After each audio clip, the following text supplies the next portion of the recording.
If you wrote this as a script for Hollywood, they'd say it's impossible. Yet here we are. Beginning life as an innocuous TV special and growing into the most anticipated date on WWE's calendar, the Royal Rumble has endured as one of the company's most steadfast creations. The Rumble match itself rarely fails to disappoint, while the undercard typically features at least one match worth seeking out after it's all said and done. With an almost 40-year history, however, comes a plethora of facts to uncover, some mundane, but others legitimately shocking. Join us now as Wrestlelamia looks at one mind-blowing fact from every single WWE Royal Rumble. Be sure to subscribe and hit that notification bell for daily wrestling videos. 1988, it was the only Rumble held outside of the US. Now, under Vince McMahon's leadership, it was rare for major WWE programming such as Raw, SmackDown, and pay-per-views to emanate outside of the United States of America. And if they did, it would typically be Canada that received first dibs on hosting rights.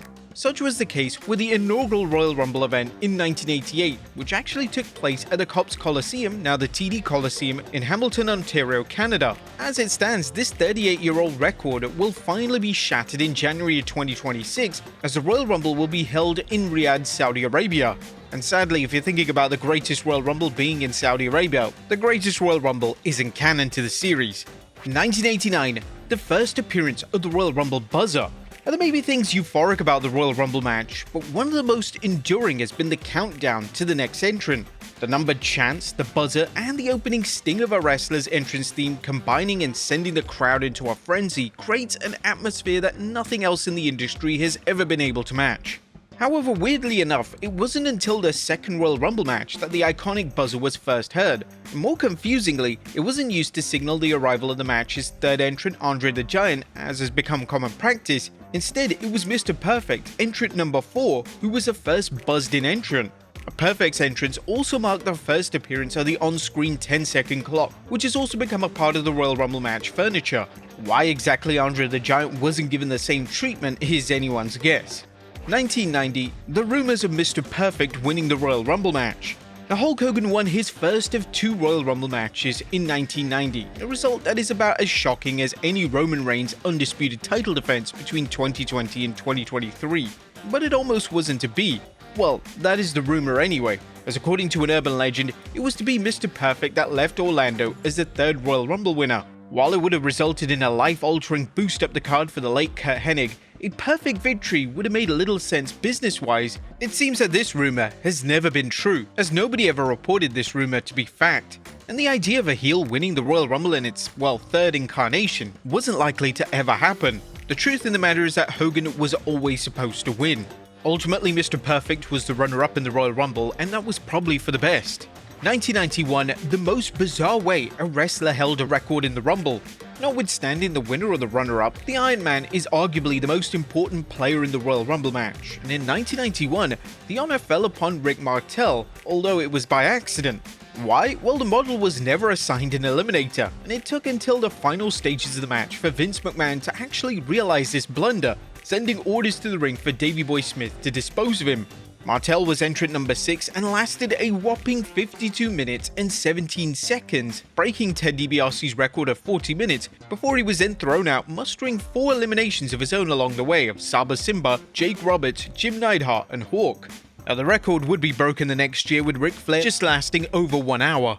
1992, WWE edited out the boos for Hulk Hogan. Now, in pro wrestling, you only have a set amount of time as a top guy before audiences become burnt out. And by 1992, Hulk Hogan was as popular as Roman Reigns was in 2015.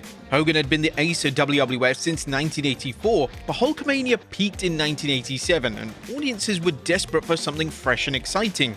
Not that you know it unless you were watching the 1992 Royal Rumble live. You would have missed the raucous cheers when the Hulkster was actually thrown out of the Rumble match by Sid Justice, as a positive reaction was edited off for future airings, including the VHS release, and replaced with mass boos. This has since become common practice for WWE, as negative reactions for subsequent faces of the company, such as Roman Reigns and John Cena, were replaced by dubbed-in cheers. 1993, Vince was really disappointed with Shawn Michaels vs Marty Jannetty. And the 1993 Royal Rumble would finally see what we were originally supposed to get at WrestleMania 8. a match between former Rockers partners Shawn Michaels and Marty Jannetty, and now with the added bonus of the Intercontinental title being on the line. Despite many believing that this was going to be one of the greatest matches of all time, as well as Agent Blackjack Lanza pushing it to be the main event of the show, to Shawn and Marty's surprise, Vince was heavily underwhelmed with the match. Jannetty talked about Vince's disappointment in a shoot interview with Hannibal TV, as he mentioned Vince's reaction being very disappointed. "I expected you to all steal the show, and this was far from it." Vince also believed that Marty was drunk in the match, but he put the blame squarely on Shawn for forgetting a lot of spots due to Shawn's drug use and passed out the night before the Rumble. Kurt Hennig was the only one who vouched for Marty and eventually got his job back after being fired the following night after the Rumble. 1994, the real identity of The Undertaker's body double. Losing a WWF Championship casket match to the defending champion Yokozuna after having his soul released from Paul Bearer's urn, yeah really, this was a moment. A red-hot post-match angle saw The Undertaker ascend into the heavens above, having chillingly declared that he would exact vengeance from the grave. Now Taker was legitimately inside the coffin, so it couldn't have been him to ascend to the heavens above. There's a long-standing rumor that it was Marty Jannetty playing The Undertaker ascending above, but it was actually Steve Lombardi, the infamous Brooklyn Brawler, doing his best Undertaker cosplay. 1995, several wrestlers faked a drug test. Although it wasn't as widely reported at the time, hindsight tells us that the 90s were rampant with substance abuse in pro wrestling. Surprise drug tests were often sprung upon WWE superstars at the time to catch out those who were abusing the system. But come the 1995 Royal Rumble, a crooked administrator found himself several $1,000s up after helping rig the test. Shawn X-Pac Waltman recalled the story during a 2005 interview with Pro Wrestling Torch, revealing himself as one of several to have coughed up $200 to have their urine sample be faked. There was one time we beat the test. It was at the Royal Rumble of 1995. It was in Tampa. We started figuring out in our drug addict minds that, okay, they test at house shows, but they don't test us at TVs because there's too much going on at TVs. Same for pay-per-views. They don't test us in non-English speaking countries, so if we go to Europe, we can get away with smoking a joint. We had all these things figured out in our heads, or so we thought. We show up for the pay-per-view, bam, they got it. There's signs up everywhere. Drug testing. We're dirty because he and Scott Hall smoked pot the night before. We're like, oh shit. So guys were going in and taking the test. I was avoiding it all day long, and finally Dave Hebner cornered me. He tricked me into going in. He said somebody wants to talk to you. He had taken the sign down off the door. I walked through the door and bam, they were there with the cups ready. So I'm telling the guys that's doing the test, I can't really piss. You could tell I was nervous. I didn't want to get caught. Nobody wants to get caught because it costs you money and you get suspended. He goes, give me $200 and I'll piss for you. I'm telling you, $200 never left my wallet and went into somebody else's hands so quick in my life. I didn't even think that the guy could have been dirty himself if he was pissing into a cup. This guy actually couldn't piss for everybody, but I think he pretty much took a couple of $100 from several people in the company and ended up dumping their samples out. That was the only time I could tell you that test was beatable. It was because of a corrupt person who was administrating the tests. Waltman as a 1-2-3 kid and Bob Holly actually defeated the $1 Million Corporation for the vacant WWF Tag Team Championships. Had Waltman actually taken the tests, there could have been no title change as he would have been suspended. 1996, WWE wanted Sabu to enter the Rumble. Now, on a recent episode of Something to Wrestle With, WWE producer Bruce Pritchard revealed that the company had tried to secure ECW legend Sabu for the 96 Rumble, but this was just going to be a one-off appearance. Pritchard explained that the idea was for Sabu to enter the match and eliminate himself in typical fashion, kinda like diving over the top rope through a table, giving the fans their first taste of ECW in a Royal Rumble. Pritchard first discussed the idea with Paul Heyman, then reached out to Sabu to gauge his interest. Sabu was reportedly open to the plan, but insisted that Pritchard speak with his uncle and mentor, The Sheik, who had significant influence over his career decisions. However, when Pritchard called The Sheik to pitch the appearance, The Sheik declined, saying that the Royal Rumble spot wasn't good for him and therefore not in Sabu's best interest. After that, Pritchard ended the negotiations, expressing frustration at having to deal with a third party instead of working directly with Sabu. Having Sabu in that Rumble probably would have been the best thing, as that Rumble was notoriously awful. 1997, the WrestleMania-sized attendance inflation. A commendable 60,477 filled San Antonio's Alamodome for the 1997 Royal Rumble, which was to see hometown hero Shawn Michaels reclaim the WWF Championship from Psycho Sid. However, that attendance figure is heavily inflated. Of the overall attendance, only 48,014 tickets were purchased by paying customers, meaning that 1/5 of the tickets were actually comped. Furthermore, ticket prices were dramatically slashed in the days leading up to the Rumble to fill as many people into the 64,000-seat venue as possible. Tickets even ranged from $5 to $18. It's obvious that they were aiming way too high for that Rumble. 1998, a WWE referee suffered a legitimate concussion. Referees often find themselves in harm's way in major pro wrestling matches. However, these are all carefully planned spots that help elevate a match's melodrama. Rarely is a referee legitimately hurt during a match, but it does happen, as Jack Doan discovered during the 1998 Royal Rumble match. Presiding over the match at ringside, Doan was crushed when Phineas Godwin was dumped out of the ring, landing directly on the referee's head. Jack was actually immediately taken backstage to receive medical attention, where thankfully the diagnosis was nothing more serious than a concussion. 1999, The Rock actually went overboard with a steel chair. The Rock and Mankind's WWF Title I Quit match is simultaneously one of the greatest matches in Rumble history, but probably one of the most disturbing to witness, as The Rock wailed on Mrs. Foley's baby boy with several unprotected chair shots to the head. Now 11 was the magic number that night, but this was actually 6 more than had been originally planned. The plan was supposedly for The Rock to hit the 5th and final blow to the head in the aisleway to the end of the match, but when the 5th chair shot occurred while they were in the ring, Foley knew he was in for a rough night. This astonishing act of CTE-inducing violence is said to have caused some friction between the former Rock and Sock connection afterwards, though the pair reconciled soon after. 2000, The Undertaker was planned to return 5 months early. The 2000 Royal Rumble is still one of the most acclaimed in history, with particular praise being directed to Triple H and Cactus Jack's barbaric street fight, the Hardy Boys and the Dudley Boys tables match, and the arrival of ECW icon Taz. But the event came close to boasting another game-changing Attitude Era moment, the birth of The Undertaker's American Badass character. The Taker had actually been absent from television since September 1999 as he recovered from a groin injury, and he was reportedly scheduled to return at the 2000 Rumble in that new gimmick. However, a torn pectoral muscle sidelined him further, and it wouldn't be until May's Judgment Day that the American Badass was born. 2001, R-Truth is the last man standing in WWE. Accounting for both wrestlers and managers, there were 48 individuals involved in the action at Royal Rumble in 2001. But only one remains an active superstar in 2026, that being R-Truth. At the time he was known as K-Quick, he made his Rumble debut match lasting under just 8 minutes before he was thrown out by a returning Big Show. Though he's been on and off with the company for the ensuing 25 years, Truth remains the last man standing from this event. This could change once the 2026 Royal Rumble is in the books, with rumors strongly suggesting that Chris Jericho, who toppled Chris Benoit with an iconic Intercontinental Championship ladder match at the 2001 Rumble, will be returning to WWE in Saudi Arabia. 2002, Maven wrestled while intoxicated. Given that there are 29 eliminations per Royal Rumble match, only a few will stand the test of time, either because they were the match's final dumping or because a moment has been immortalized in Royal Rumble history. For Maven and The Undertaker in 2002, it was the latter. Though not explicitly a star-making moment for Maven, his shock dropkick elimination at Taker brings him back to relevancy whenever January rolls around. However, there's more to this story than meets the eye, as Maven was a little drunk on Jack Daniels when he was tasked with the biggest moment of his young career. Speaking to Chris Van Vliet in 2023, the Tough Enough winner explained the logic behind his drunken Royal Rumble moment. Yeah, he told me, he was like, "Kid, I'm gonna be giving you some color." And he's like, "Why don't you want to take some aspirin in your blood so it comes out?" I told him I'm like allergic.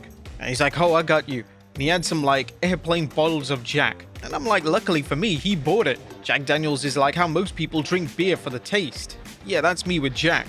2003, it was the first time the first entrant was the first eliminated.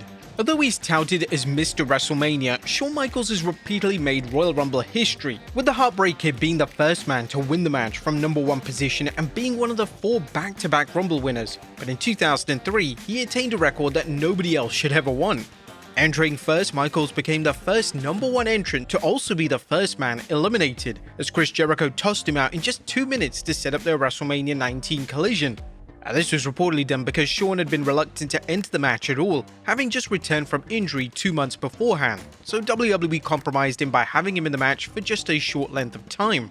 This first in, first out method has only been repeated twice since 2003, as it was done by Ric Flair and The Miz in 2007 and 2015 respectively. 2004, it was John Cena's first solo poster appearance.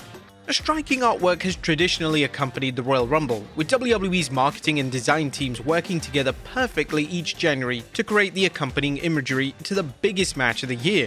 1991, 2010, and 2006 are regularly touted as being the best, but in 2004, a more simplistic approach made a subtle piece of history. Featuring a grayed-out John Cena against a plain black background, the poster marks Cena's first solo artwork as he began his ascent to becoming the greatest of all time. He competed on his first Wrestlemania that March, winning the United States Championship from The Big Show, and he would also capture his first of 17 World Championships the following year. 2005, Mr. McMahon loved the botched ending. What is inarguably the biggest botch in Royal Rumble history, Batista and John Cena fell out of the ring at the exact same time, leaving WWE scrambling to clean up the mess, all while Mr. McMahon awkwardly sat in the ring after tearing both of his quads. The result saw the match restarted, with the Animal quickly disposing of Cena to end the match as planned. The Animal was actually fearful of losing his job, having botched the biggest moment of his career to date. But luckily for him, Vince McMahon actually loved how the accidental finish played out, as the 2005 Rumble winner detailed to Chris Van Vliet. I can't remember where we were the next day, when I got to the building and someone immediately said, "Vince wants to see you in his office." I was like, here it comes. So I went to his office, my heart is beating in my head, I'm packing my bags. I walk into his office and he's sitting and he's got his crutches beside him, he's all bandaged up. He just starts laughing, he's laughing at the top of his lungs. I was like, "You're not gonna fire me?" He goes, "No, I loved it. It was real. It was so great and it was real and nobody knew what was gonna happen." He loved it. 2006, Booker T's one-off attire. Do you remember this odd attire that Booker T only wore once at the Royal Rumble? Well, before this, a Boxing Day 2005 house show in White Plains, New York left Booker T heading back with a strained groin muscle. It was a minor injury and he wouldn't require a prolonged spell on the sidelines, but it did mean that he had to alter his ring attire slightly, as rather than his traditional trunks, he entered the 2006 Royal Rumble match wearing white tights, which allowed him to hide his compression shorts underneath. Ultimately, the then United States champion managed just 18 seconds in the match before he was thrown out by Chris Benoit. Yeah, the man had to get new attire just for 18 seconds. 2007, Triple H was the original choice to win the Rumble.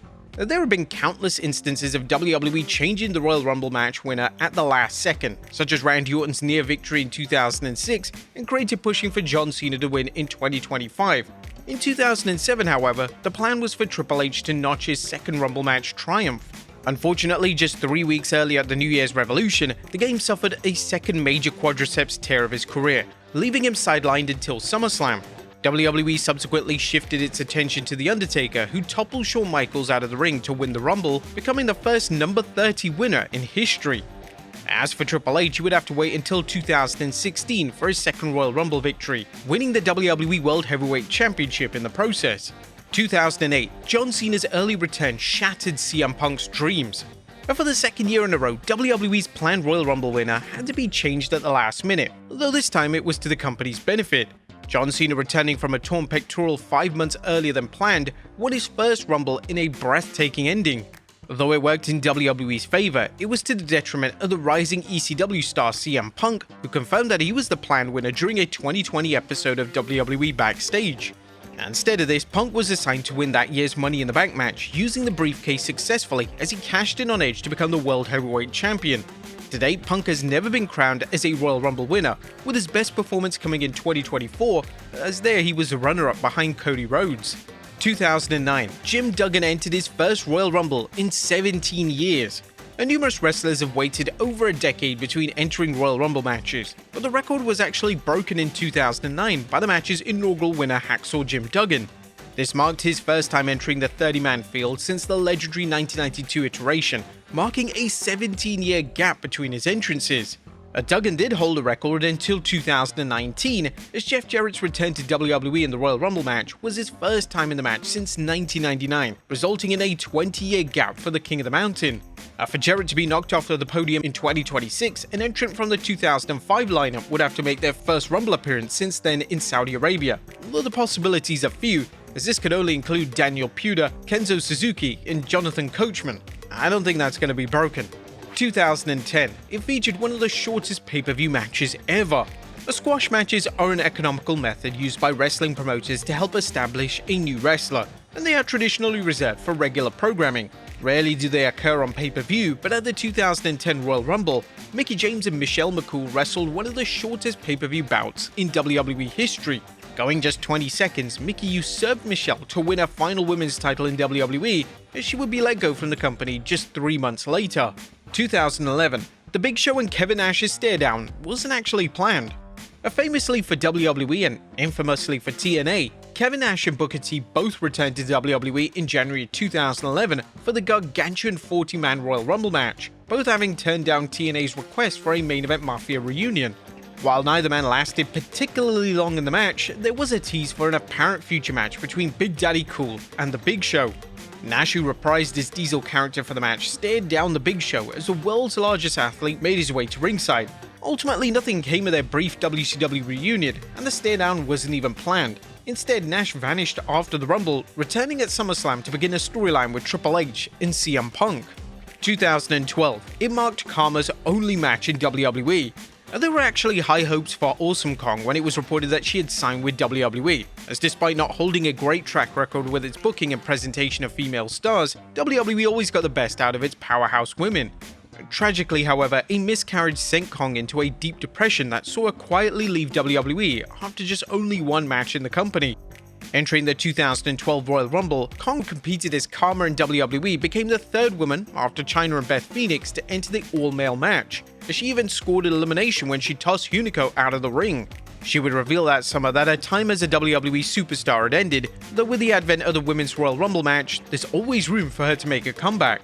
2013, The Godfather achieved a very unfortunate record. The 2013 Royal Rumble marked The Godfather's first appearance for WWE in a little over 5 years, as he entered the titular match for a pitiful 5 seconds before being drop-kicked straight back out by Dolph Ziggler. Even more unfortunately for the Hall of Famer, his performance awarded him a dubious accolade. His 5-second runtime meant that he lasted less than 30 seconds on 3 separate occasions in 3 different decades, with 3 distinct gimmicks. Entering the Royal Rumble as Papa Shango, Kama Mustafa, The Good Father, and The Godfather, and his track record is pitiful, but his best performances came under the persona of Kama, as he went 15 minutes and 57 seconds in '96 and 13 minutes and 58 seconds in 1998. 2014, Batista almost missed his cue. That's never a good time for an attire malfunction to occur, but mere moments before you're due to wrestle your first match back in 4 years sounds pretty bad. That was the reality which almost plagued Batista's return to WWE, as a broken zipper on his boot almost resulted in the animal missing his entrance cue. A behind-the-scenes documentary captured the moment in real time, and after finally finding his way to gorilla position, the multi-time world champion arrived with just 2 entrants to go before he returned to active competition. 2015, WWE almost returned to a 40-man format. The 40-man Royal Rumble match from 2011 is widely regarded as the worst Rumble match to date, well, one of them, primarily because WWE didn't have the roster quality to justify boosting the number of entrants. By 2015, however, they did, and there was the talk of the Rumble match once again featuring an inflated number of participants. There were even rumors that given the event's location in Philadelphia, there would be an influx of ECW alumni returning for the match to appeal to the notorious audience, but this failed to materialize. Instead, the ECW portion of the entrant list fell solely upon Bubba Ray Dudley, and the Boogeyman if you wish to include WWE's offshoot ECW. 2016, Shawn Michaels turned down a Royal Rumble return. The 2016 Rumble match featured just 3 surprise entrants: AJ Styles, Sami Zayn, and Triple H. While all 3 were legitimately game-changing additions to the match, WWE's desired 4th surprise would have made the match even more legendary. Now, according to Ric Flair, WWE made an offer for Shawn Michaels to come out of retirement for the match, an offer that the Heartbreak Kid swiftly rebuffed. Having retired with a classic match in 2010 versus The Undertaker, Shawn at that point had no desire to wrestle again, as he instead focused on his backstage responsibilities in WWE. Now, he would eventually return to the ring for an embarrassing Crown Jewel 2018 match, teaming with Triple H against the Brothers of Destruction. Perhaps it would have been better if he actually returned at the Rumble instead. 2017, Kenny Omega entrant number 30. The WWE filled the 2017 Royal Rumble match with a plethora of ready-made megastars, with The Undertaker, Goldberg, and Brock Lesnar having all declared for the Royal Rumble match. But there were strong rumors of one of the hottest free agents in the world at the time joining the match, that being Kenny Omega. Omega, who was fresh off his 6-star classic with Kazuchika Okada at Wrestle Kingdom 11, was in mid-negotiation with New Japan Pro Wrestling at the time, and WWE was reportedly keen on bringing him in for the Rumble. Ultimately, the cleaner re-signed with the King of Sports for another 2 years, putting a nail in the coffin of his potential jump to WWE. 2018, Adam Cole almost played a very different role. And just 24 hours removed from an epic Extreme Rules match versus Aleister Black at NXT TakeOver Philadelphia, Adam Cole was entered into the 2018 Men's Royal Rumble match, receiving a raucous Philadelphia reaction upon doing so, but his role on the night was originally much further down the card. Dave Meltzer reported that the then Undisputed Era leader was originally slated to answer Bobby Roode's United States Championship Open Challenge on the evening's pre-show, though WWE got cold feet on introducing Cole this way and fed Mojo Rawley instead to the Glorious One. And the Rumble match itself, Adam Cole lasted shy of 7 minutes before being booted out by a returning Rey Mysterio, marking the end of his only Royal Rumble experience. 2019, The Rock was penciled in as the Royal Rumble winner. Thankfully, Roman Reigns recovered from the injury from his leukemia in time to compete at WrestleMania 35, where he defeated Drew McIntyre. But the original plan before his diagnosis was for the big dog to defend the Universal title against the originally selected Royal Rumble winner, that being The Rock. This came out at the time via the reliable WrestleVotes in December 2018, 2 months after Reigns' unfortunate announcement and vacating of the title. As for the Brahma Bull, he remained absent from WWE programming until October 2019, while his first match wasn't until WrestleMania 40. There he and Reigns toppled Cody Rhodes and Seth Rollins in the Night 1 main event. Just imagine the scenes if The Rock actually won the Rumble that year though. 2020, an accident convinced Edge he could actually return. And nothing will top the worldwide joy felt by wrestling fans when Edge returned to the ring at the 2020 Royal Rumble, 9 years after he was forced into medical retirement. The Rated R superstar looked as though he hadn't missed a beat and would eventually finish the match in 3rd place behind Roman Reigns and the winner, Drew McIntyre. Rumors of his comeback had already begun swirling after he got physical with Elias at the previous year's SummerSlam.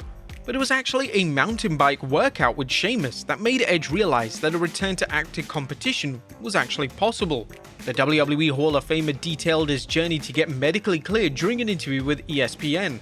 It started dawning on me that this could be a possibility when Sheamus came to town and we were filming an episode of his Celtic Warrior workout show. He wanted to do different challenging things that he hadn't done before, and I love to mountain bike. In the process of doing that, this stupid competitive thing, I'm flying down a mountain, I hit this one jump and I wiped out. It's a pretty gnarly wipeout. I was going probably 20-25 miles per hour, landing on these stones, rolled up to my feet.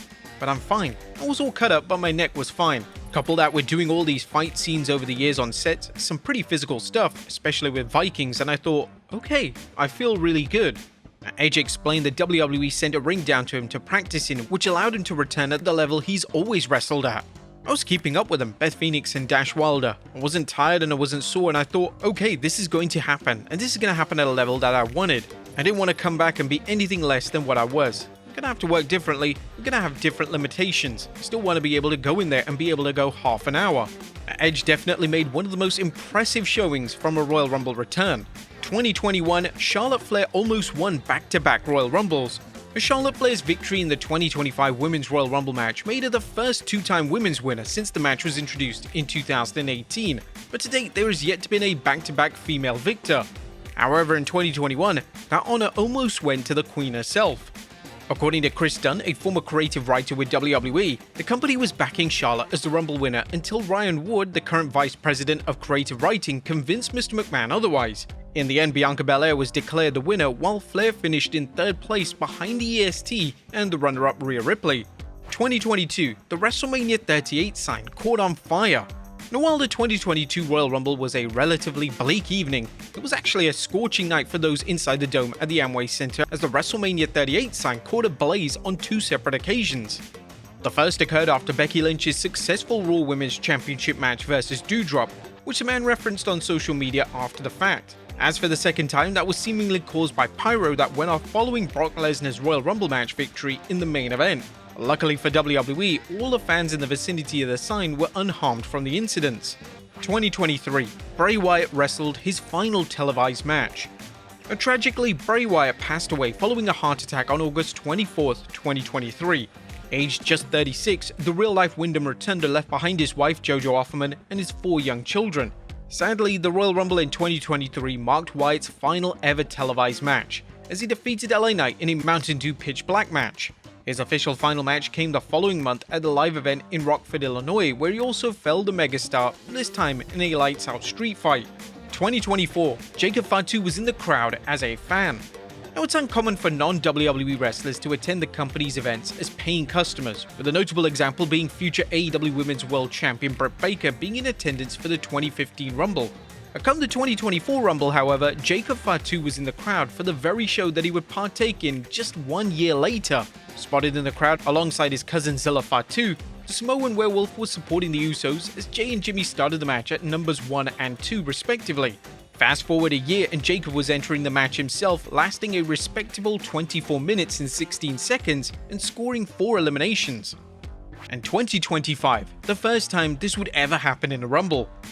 Chelsea Green has leaned greatly into the comedic aspect of her character since returning to WWE in 2023, so much so that on her first night back in the company, she hilariously lasted just 5 seconds in the Royal Rumble match.